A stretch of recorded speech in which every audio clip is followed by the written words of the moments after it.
Hey guys, J.S.T here, and today we're going to be reviewing the Apple Pencil. Now, if you've watched my last two videos where I did a review of the brand new M4 iPad Pro, while also then comparing it to my old 11-inch iPad Pro, you'll know the one thing that I've missed is discussing the new Apple Pencil. For the first time in about 6 years, they have finally brought us a new Apple Pencil with new specs. It's been over 6 years since the Apple Pencil has been updated, albeit now with some minor changes. However, I feel it's worth talking about and seeing if it's really worth upgrading just because of the new pencil. So let's get into it. Alright, the first point we're going to discuss is the design. In terms of design, there hasn't been many changes between these two Apple Pencils. They both look and really feel the exact same. The main big difference between the two is actually the weight.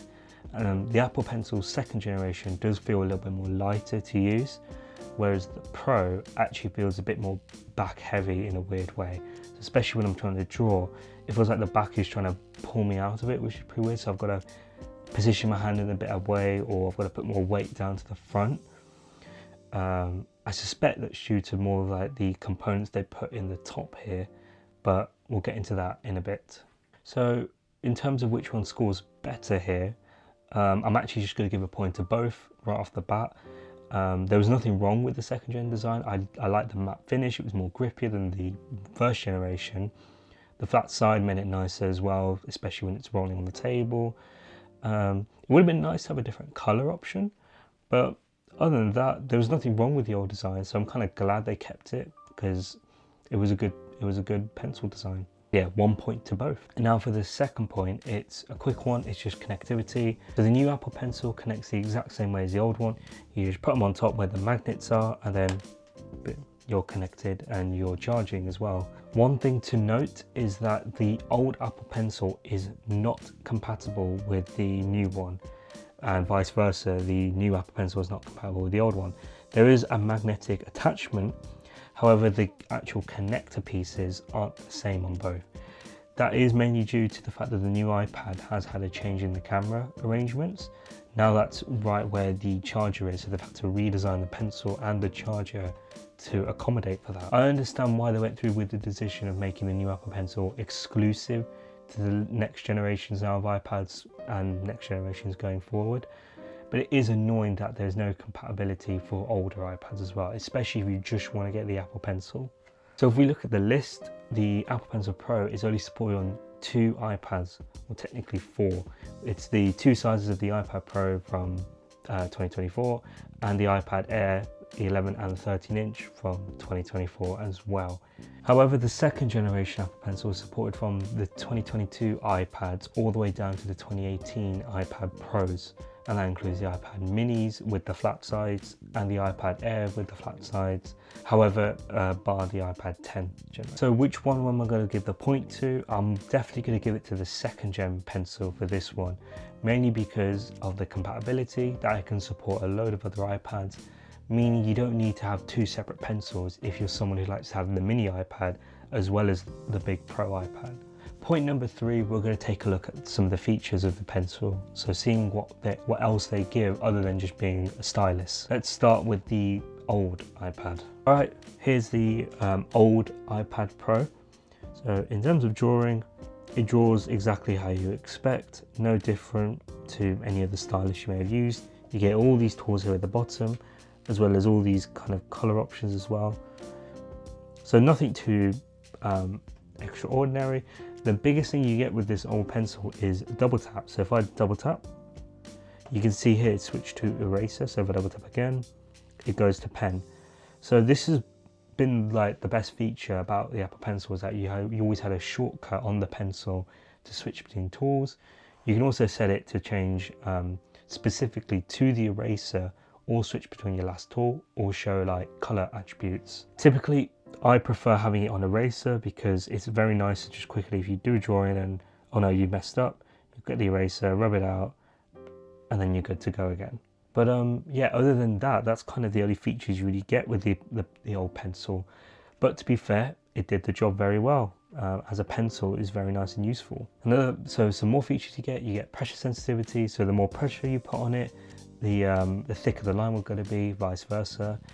You get tilt, a little bit of tilt as well. So if you tilt your pencil more down and you're using a highlighter, it will actually make a more wider line, whereas if you went flat on it, it would make a more thinner line. So these features really did help to make the Apple Pencil feel like an actual pencil, while also having a few quick little shortcuts to get through the OS a bit nicer. Now let's take a look at the new Apple Pencil. All right, there we go. I've got the new iPad and the new pencil set up here and it's ready. So let's just start with some drawing. So as you can see, functions the exact same and no different. You have that pressure sensitivity, you've got that tilt sensitivity. The next thing you get now along with that is you get something called barrel roll. So as you can see here, tilting here makes a difference, but applying a bit of pressure here, you can see it kind of does change the weight a little bit.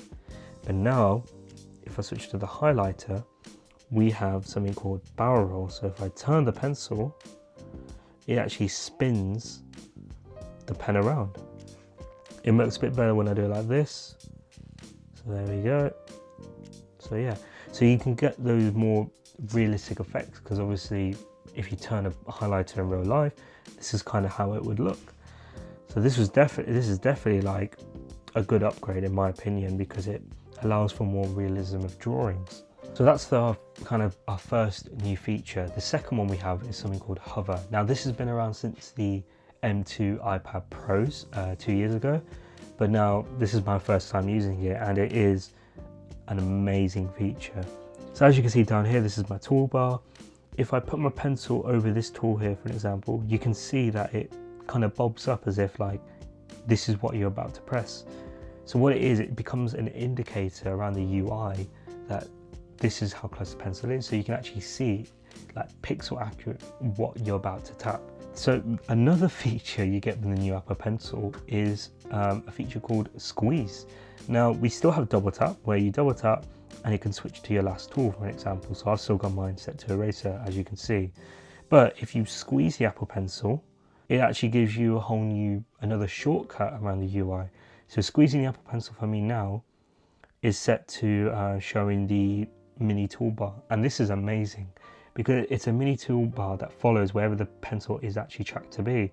So it allows for quick access to all your tools in a nice little kind of circled shape UI. You've got your colors, and you've got all your shapes and copy and paste, all that. And even your undo and redo button, which is very nice to have. What's crazy as well is that the squeeze is not only pairable to the same toggles as the double tap. So the squeeze function is not only has the same compatibility as double tap, so it can go to your eraser or your ink attributes. It can also be a shortcut. So as you can see here, if I squeeze,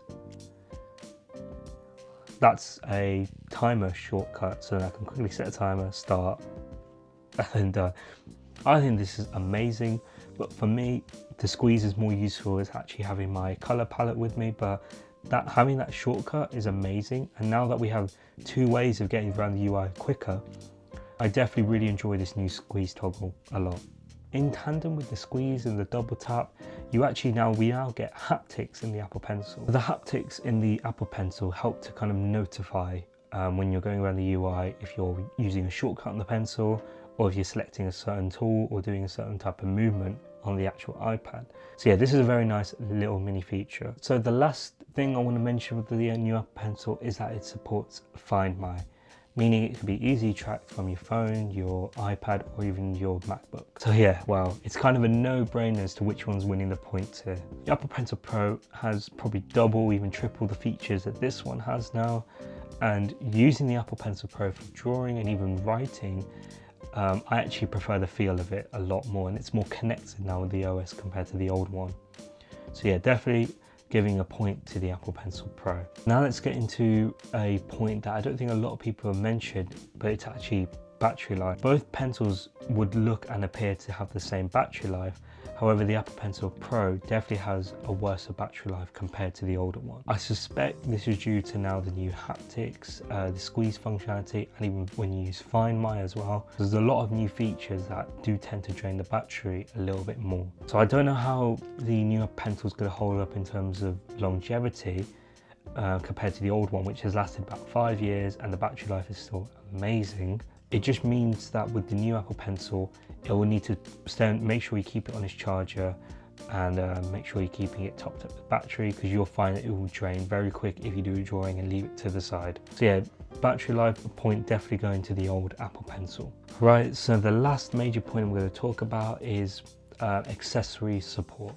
Now, I'm typically not the person to get accessories for an accessory, but just if you want to know, most of the accessories that support the old second generation Apple Pencil will support the new one. However, due to the new squeeze functionality on the new Apple Pencil, you may find that some of the old cases may not work, so you have to research and try and find that. And even with the Apple Pencil tips, these can easily be replaced from one another. They are the exact same, so that's also good.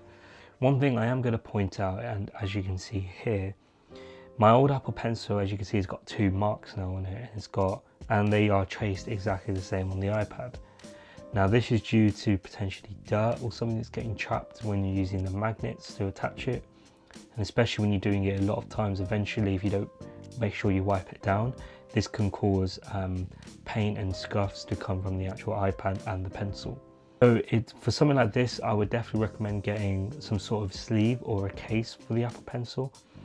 I think I'm definitely going to get one for the new one when the time comes, mainly because I don't want to have these scuffs on it, because it's going to ruin the market value of the new iPad and the pencil as well. But yeah, in terms of accessories, no difference there. So once again, it will be a point to both. So that's my factual comparison complete between these two pencils. Now it's time for more opinion-based views.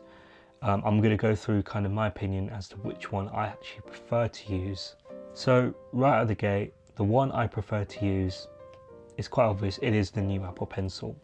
It has a lot of really great upgrades and features that just helps to make the pencil feel more real, while also helping it around the UI and making it feel like a really good accessory and giving it its value for money. The new squeeze, barrel roll, haptics, Find My and hover really do make this a compelling reason to upgrade. However, some of the main cons with it is that it's got worse battery life. So if you are a heavy drawer, the worst thing that can happen is that your stylus just dies and you have to charge it in the middle of a drawing. So if you have many other iPads, like a small one for traveling or a bigger one for a desk, for example, you can't use the same pencil for both, as currently this is only supported on the new Pros and the new Airs. However, I 100% suspect that this is going to change in the next year, where they'll release a new iPad mini, hopefully a new iPad 10, which can have maybe the support and the capability for the new Apple Pencil. So yeah, for my final point, I'm going to definitely give it to the new Apple Pencil. All the new features and stuff are very helpful to me, and battery life isn't too big of a concern because I'm not a very heavy drawer, and compatibility is fine because I only have one iPad. So let's begin to summarize. To start with, our first question is, should you upgrade just for the new pencil? In my honest opinion, the new Apple Pencil is definitely worth upgrading to. It is so annoying that it is locked by the fact you have to get a new iPad though to use it. Trust me, if the new Apple Pencil supported all the old iPads, I'd still be using my old iPad Pro from about 4 years ago now. There'd be no reason for me to upgrade because the new pencil is the upgrade I need. All I would say though is, if you are in the market of a new iPad now, I would recommend getting the Pros if you are planning to use it with the pencil. The biggest thing with the Pros is you're getting a better display, but with 120 Hz, which is a lot smoother and faster for drawing, and you're getting a more color accurate display as well. However, if you feel like this is something you're thinking about getting but you're not ready to yet, I then hold off and potentially wait for next year when they would release new iPads with compatibility for the Apple Pencil Pro. Because trust me, if there's a cheaper iPad to get and you can get it supported with the Apple Pencil Pro, I would get it. So yep, that about wraps up this video, and it also wraps up this kind of mini series of reviewing the new iPad Pro. I was mentioned about its specs, its features, while comparing it to my old one, and now I have compared the Apple Pencils to it. The big question is, which one do I keep? Do I keep the new one or do I actually stick with the old one? Now, In terms of the actual iPad itself, I would honestly love to stick with the old one. It does the job for me. Performance wise, as mentioned before, not too big of a difference. The biggest thing is the fact of the pencils as well, is that I really want that new pencil. But for me, having that new pencil with the new feature set is definitely a must-have for drawers, and I would highly recommend, if anyone's got the budget for it, to pick up the new iPad Pro in tandem with the pencil. So that about wraps up this video. Please leave a like and subscribe, and also leave a comment down below. Let me know for any future video ideas, and I will see you guys next time.